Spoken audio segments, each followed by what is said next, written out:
da asuba da fatan an waye gari lafiya a wannan rana ta talata 26 ga watan janairun shekara ta 2021. Za ku ji cewa gwamnan jihar Zamfara Muhammad Matawallan Marado ya ziyarci wasu yankuna ko kuma wasu fadojin sarakuna inda 'yan ta'adda suke kai kazaman hare-hare da ɗaiɗaita al'umma da dukiyoyinsu. Gwamnan ya jajanta al'umma ya kuma ba da tabbacin gwamnatinsa na yin duk mai yiwuwa domin kawo ƙarshen wannan matsala, ya kuma buƙaci al'umma su ba da gamsassun bayanai da zai sa a samu nasarar kawo ƙarshen yaƙi da 'yan ta'adda, kawo ƙarshen kaiwa al'umma har-hare.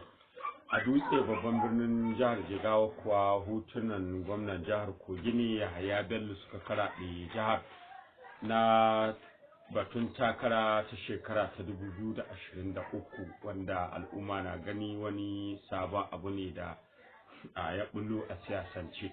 Haka ma jam'iyyar APC jihar Zamfara ta kammala shirye-shiryen da suka dace domin soma rijistar 'ya'yan jam'iyyarta a faɗin jihar domin bin sahun sauran 'ya'yan jam'iyya na ƙasa inda ake ci gaba da rijistar zaɓen.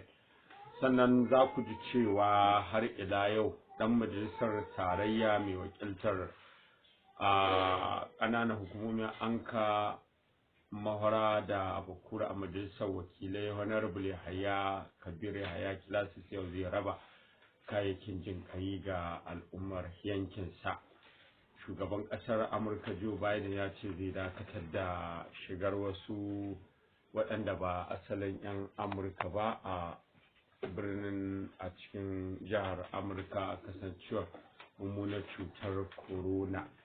Sannan za ku ji ta an buɗe gasar musabaka alƙur'ani mai tsarki a wannan jiha ta Zamfara inda 'yan takara daban-daban ke fafatawa gasar musabakar da ta samu halartar shugabannin gwamnati, 'yan siyasa da malamai, da a halin yanzu ake ci gaba da musabakar a ɗakin taro na UBE da ke nan cikin garin Gusau. To duka ƙarshen takaitaccen labaran kenan.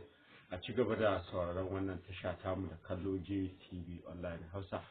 Jabir Muhammad Fisha, assalamu alaikum wa rahmatullah, na bakku cikin aminci.